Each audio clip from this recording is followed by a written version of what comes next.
ध्यानाभ्यास के लिए कृपया अपने नेत्रों को बंद कर लीजिए। अपना मुख अपनी ओर कीजिए। सुख हमें अपने से ही मिलना है। हम ही सुख स्वभावी हैं।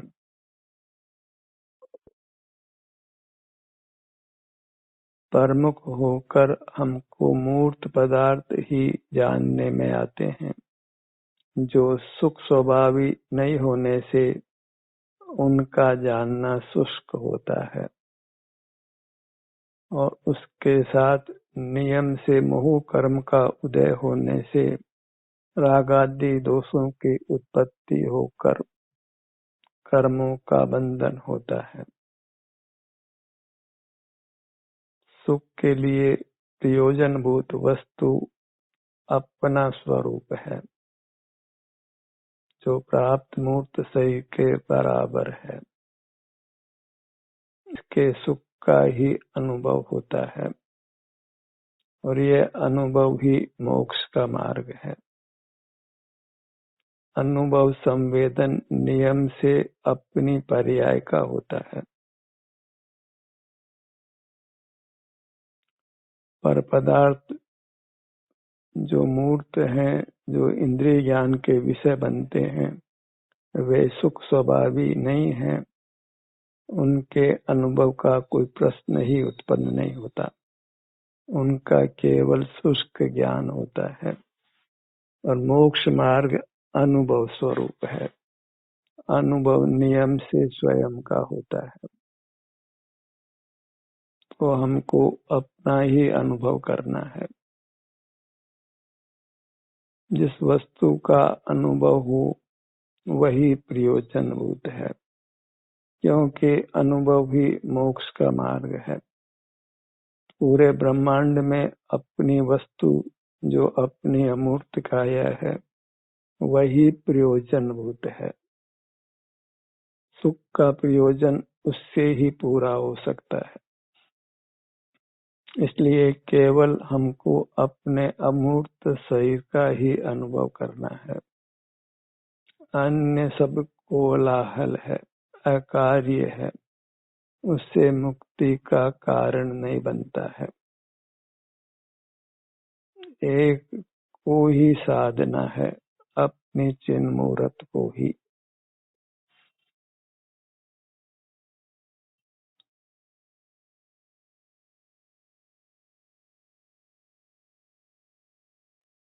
इसलिए अपना लक्ष्य अपने पर ही रखिए।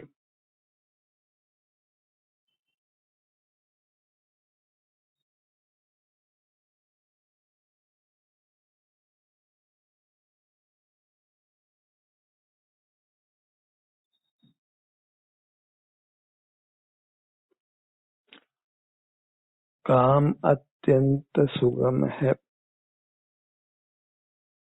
हमको अपने स्वास्थ्य का, अपने सुख का, दुख का स्वमेव अनुभव होता है। बाल गोपाल सबको अपना शारीरिक सुख दुख स्वमेव अनुभव में आता है।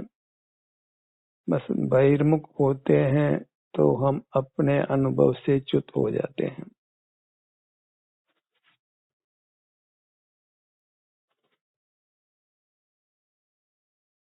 सारा प्रयत्न स्वानुभव का करना है। एक एक पल कीमती है।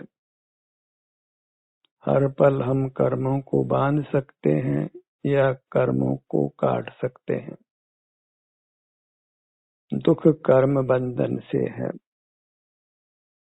अपने सन्मुख होकर असता वेदनी कर्म का उदय होने पर वेदना भी हो तो उस वेदना को भोग कर उस वेदनीय कर्म से मुक्त हो जाना है और उस कर्म के अभाव में फिर सुख का ही अनुभव होना है।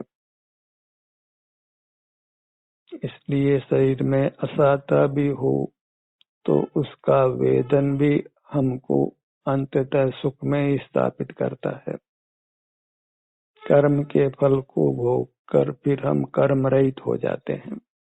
और कर्म रहित अवस्था ही सुख की अवस्था है। अपने अमूर्त शरीर में सुख हो या दुख हो, वह अपनी पर्याय है, वही भोग्य है।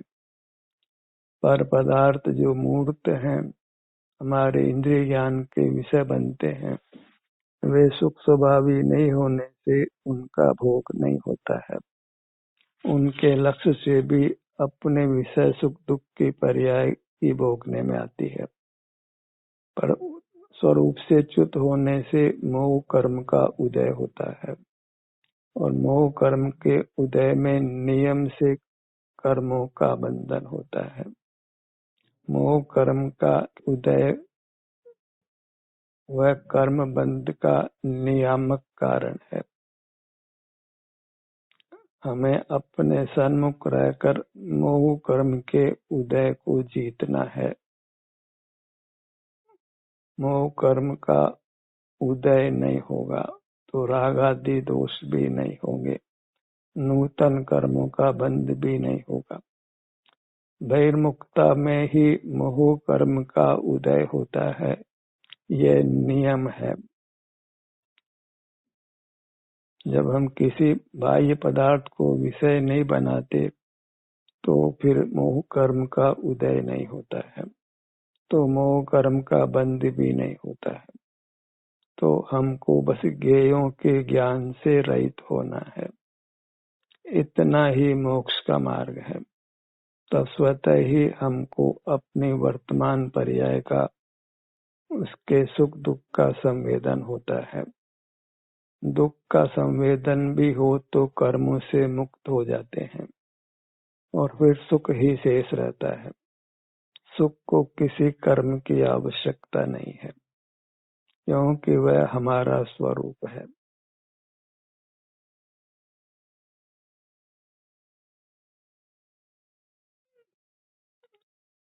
इतना जान लेने पर फिर सहज ही हम इंद्रिय ज्ञान को मर्यादा में ले लेते हैं, उसको बंद कर देते हैं।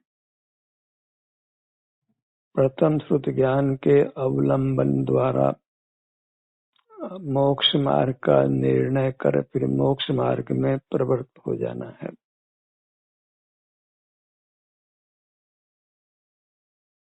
मोक्ष मार्ग मत शुद्ध ज्ञान को मर्यादा में लेकर अपना मुख अपनी ओर करने रूप है, स्वानुभव करने रूप है। अपने विस्तार को लक्ष्य में लेकर वहाँ जो भी सुख दुख की दशा है उसका अनुभव करने रूप है। मुख अपने विस्तार की ओर है और वेदन अपने वर्तमान पर्याय का है। दोनों कार्य युगपत होते हैं, क्योंकि द्रव्य और पर्याय का युगपत अवभाषण होता है।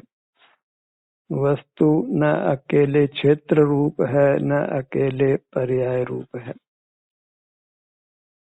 वास्तु और वृत्ति के समवाय को द्रव्य कहते हैं।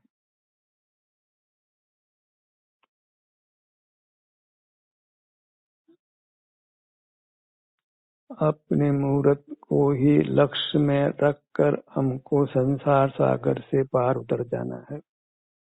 अब संसार में नहीं रहना है, पर चर्चा वार्ता नहीं करना है। एक ही सिद्धांत है कि परद्रव्य के आश्रय से दुर्गति होती है, फिर वह परद्रव्य कोई भी क्यों न हो।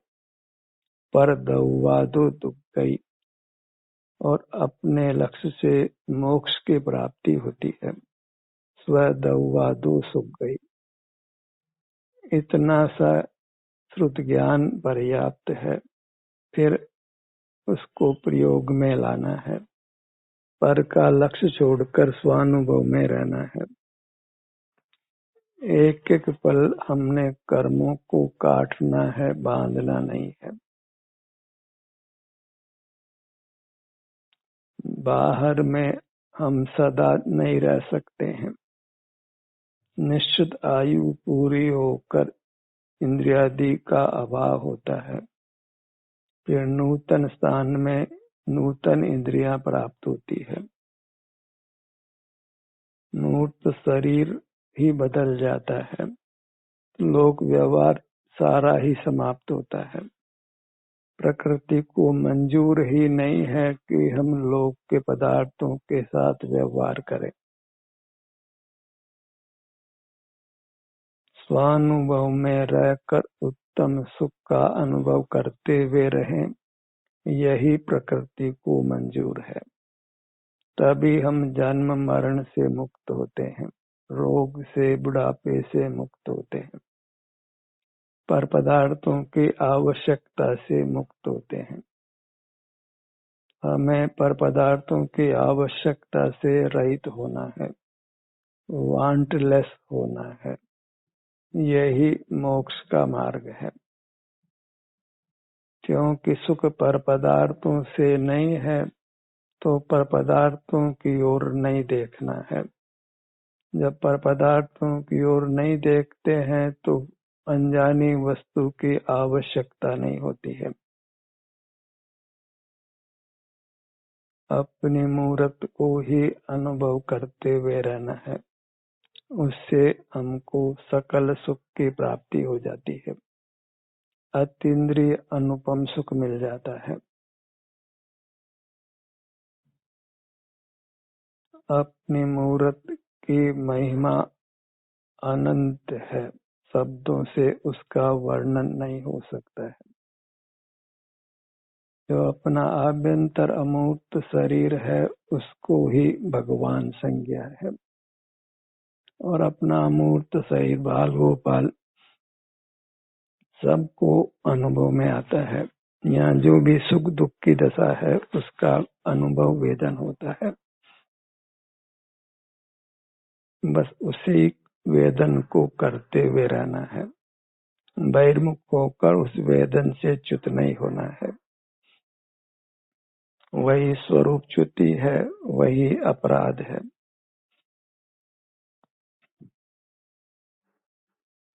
अपना मुख अपनी ओर रखकर अपने स्वास्थ्य की स्थिति का वेदन करना, वही अपनी आराधना करना है, परमात्मा की आराधना है। जो परमात्मा हो गए हैं, वे न तो हमारे ज्ञान का विषय बनते हैं, न उनका अनुभव ही होता है।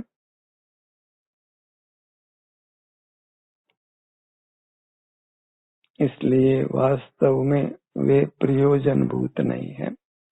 उनसे हमारे सुख का प्रयोजन नहीं पूरा होता है।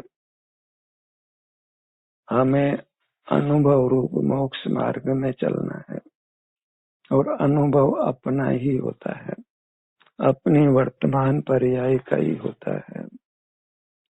और अपने लक्ष्य से हो तो उसको स्वानुभव कहते हैं। अपने लक्ष्य से अर्थात अपने विस्तार के लक्ष्य से।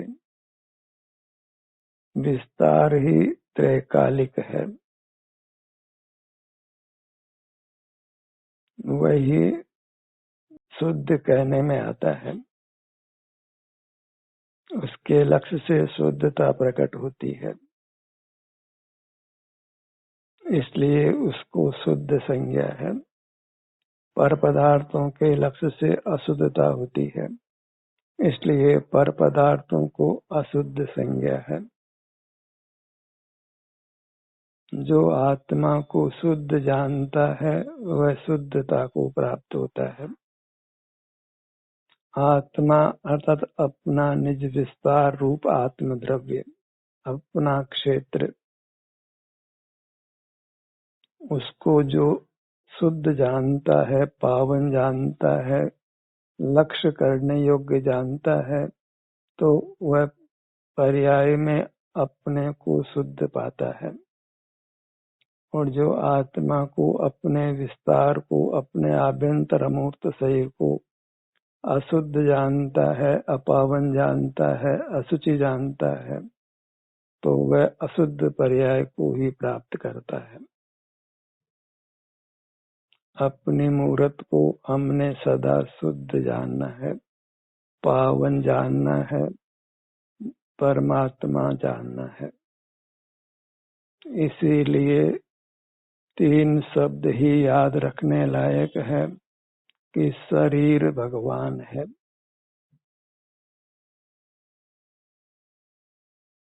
और शरीर का आशय अपना आभ्यंतर अमूर्त शरीर है। Our body is God। हमारे लिए अपना आभ्यंतर अमूर्त शरीर ही परमात्मा है, क्योंकि अन्य परमात्मा हमारे ज्ञान का विषय कदापि नहीं होते। कोई अमूर्त पदार्थ हमारे ज्ञान का विषय आज तक नहीं बना है। मति शुद्ध ज्ञान परोक्ष ज्ञान है, और अपना आत्मा स्व संवेदन प्रत्यक्ष है। परोक्ष ज्ञान का विषय मूर्त पदार्थ ही बनते हैं, और उसको इंद्रिय ज्ञान संज्ञा है। और जब तक हम इंद्रिय ज्ञान में रहते हैं तब तक हम संसार में रहते हैं। बस इंद्रिय ज्ञान का निरोध कर हमको जिनेंद्र होना है, वीतराग होना है, प्रगट पर्याय में भगवान होना है। भगवान होने के लिए भगवान स्वरूप अपने आभ्यंतर शरीर की आराधना करते हुए रहना है, अन्य सर्व आराधनाओं को छोड़ना है, व्यवहार का पक्ष छोड़ना है। पराश्रय का नाम व्यवहार है। हमें स्वाश्रय से रहना है। वही वास्तविक मोक्ष मार्ग है, जिसको निश्चय मोक्ष मार्ग कहते हैं। उसमें कुछ धोखा नहीं है। अपनी भक्ति ग्रहण कर अपने सन्मुख रहना है। साधना का साध्य आप ही है। मोक्ष मार्ग में अभिन्न साधन साध्य भाव है, अभेद भक्ति है। अनादि से इंद्रिय ज्ञान में रहने से हमने अभिन्न रूप अपने आभ्यंतर अमूर्त शरीर को नहीं पहचाना है। शरीर के रूप में हमने मूर्त शरीर को ही जाना है। आभ्यंतर अमूर्त शरीर की पहचान नहीं की है। जो वास्तव में हमारे लिए परमात्मा रूप है, उसको हमने नहीं पहचाना है। जब पहचाना ही नहीं है तो उसकी भक्ति भी नहीं की है। उसका लक्ष्य कर हमने वीतरागी शांति को नहीं भोगा है। दर्शन मोह कर्म का उपशम नहीं किया है।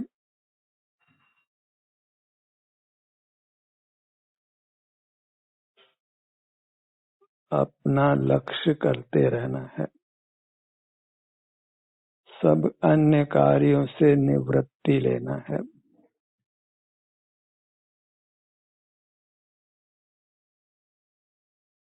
प्रवृत्ति संसार मार्ग है और निवृत्ति मोक्ष मार्ग है। निष्क्रिय रहना है, निष्काम रहना है। कोई वांछा नहीं है।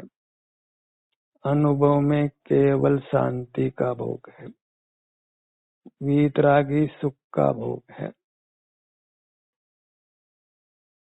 वीतराग होना सहज है। केवल पर लक्ष्य छोड़ने मात्र से हम वीतराग होते हैं। वीतराग होना ही परमात्मा होना है।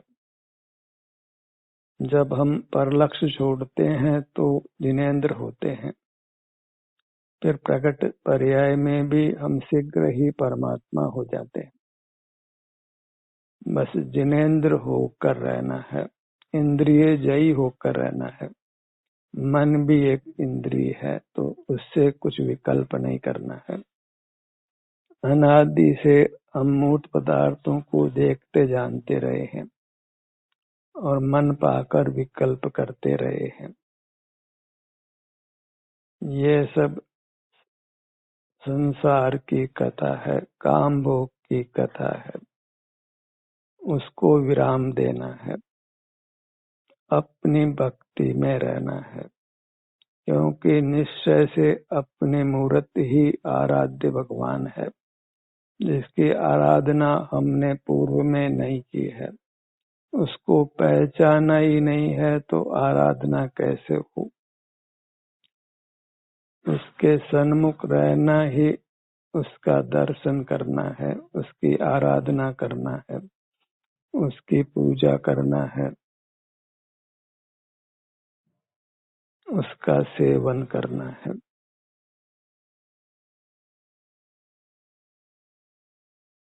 अपने मूर्त को ही परमात्मा मानकर इसके सन्मुख रहकर इसका दर्शन करते रहिए। अर्थात यहाँ जो भी वर्तमान सुख दुख की दशा है उसका अनुभव संवेदन करते रहिए।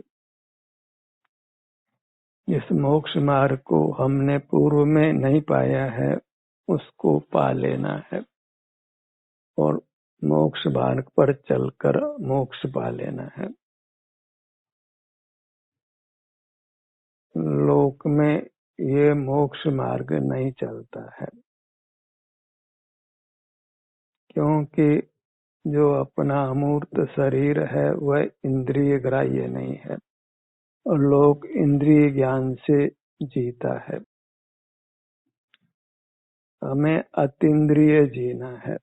उसका एक ही उपाय है कि हम इंद्रिय ज्ञान का निरोध करें तो स्वतः ही अतीन्द्रिय हो जाते हैं। स्वतः ही हमको अपने मूर्त के सुख का अनुभव होने लगता है, वीतरागता जनित शांति मिल जाती है। असाता वेदने के उदय में शरीर में वेदना हो तो भी वीतरागता जनित सुख मिलता है। बस वेदना के समय यही सावधान रखना है कि इस वेदना को भोग कर हम उस तत्संबंधी कर्मों से मुक्त हो रहे हैं और वेदनीय कर्म का नाश होने पर फिर वेदना नहीं होना है और वेदना का नहीं होना ही सुख का होना है। असाता वेदनीय कर्म हमारे सुख का घात करता है और जब हम परलक्ष्य नहीं करते हैं तो रागादि जनित आकुलता को नहीं भोगते हैं, निराकुल रहते हैं और सुख स्वभाव व्यक्त होने से सुख का अनुभव होता है। दुख नहीं होकर सुख होता है। बस अपने विस्तार के सन्मुख बने रहना है। अंगों का विकल्प नहीं भी हो तो भी हम अंगों के सन्मुख होते हैं। अपने ही विभिन्न भागों में स्वतः विचरण होता है। जब ध्यान का निर्देश देते हैं या बहुत विकल्प होता है तो फिर हम अपने अंगों का नाम लेकर उन अंगों पर आते हैं। अपने नाम का विकल्प कर अपनी मूर्त के सन्मुख होते हैं। इसलिए अपने नाम को मंत्र संज्ञा है, अपने अंग उपांगों के नाम को मंत्र संज्ञा है। लोक में तो मंत्र के नाम पर को ही जपा जाता है, पर अध्यात्म में अपनी मूर्त का नाम, अपने अंग उपांगों का नाम ही मंत्र है, पर द्रव्य के नाम को मंत्र संज्ञा नहीं है। सकल कर्मों का नाश करना चाहते हैं तो अपने नाम रूपी मंत्र को जप कर अपने सन्मुख रहना है, अपने आभ्यंतर अमूर्त शरीर के सन्मुख रहना है। जहाँ अन्य कोई नहीं है वही पर्याय और वास्तु की एकता है, भक्त और भगवान की एकता है। आराधक और आराध्य की एकता है। पर्याय को आराधक संज्ञा है, भक्त संज्ञा है, पुजारी संज्ञा है और अपने विस्तार को भगवान संज्ञा है, आराध्य संज्ञा है। आराध्य आराधक की यही यथार्थ स्थिति है। भक्त और भगवान की यही वास्तविक स्थिति है। अपने एकत्व में रहना है। अपनी मूर्त ही स्वानुभव गोचर होती है, उसी को वास्तव में नमन होता है। नमय समय साराय स्वानुभूत्या चकास्ते।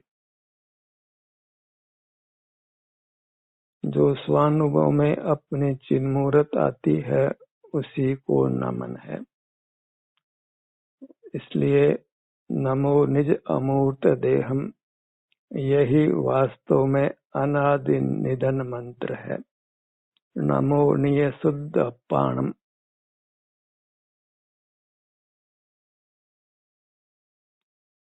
ध्रुव और शुद्ध अपने आत्मा को नमन हो, जो सुख स्वभावी है, सर्व अन्य पदार्थों से भिन्न है, पर से विभक्त है और अपने में एकत्व है। वही एक सुंदर और सुखद स्थिति है। अपना मुखमंडल लक्ष्य में लीजिए।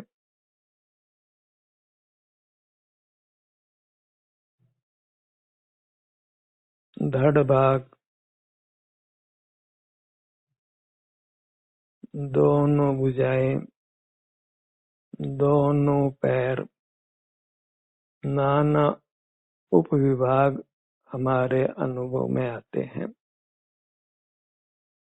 एक बालक को भी आते हैं, पशु पक्षियों को भी आते हैं। गाय भैंस अपनी पूंछ को हिला लेती है, अपने पिछले पांवों को हिला लेते हैं। जो अंग दिखाई नहीं देते वे भी हम हिला लेते हैं।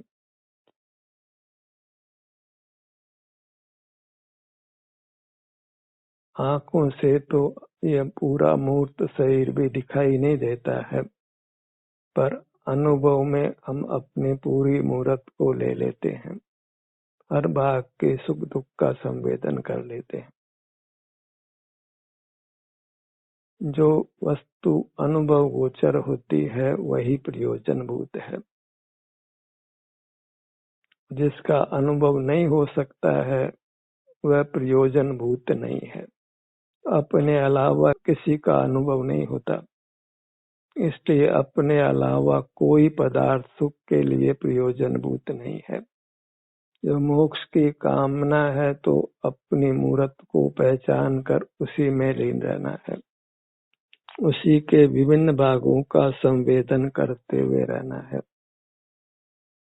और इसको केवल घोखना नहीं है, इस रूप जीना है, प्रयोग के स्तर पर जीना है। केवल तोता रट रूप नहीं जीना है। विकल्पों को विराम देकर अनुभव से निर्विकल्प रहना है। ध्यान का ये सत्र यहीं समाप्त होता है।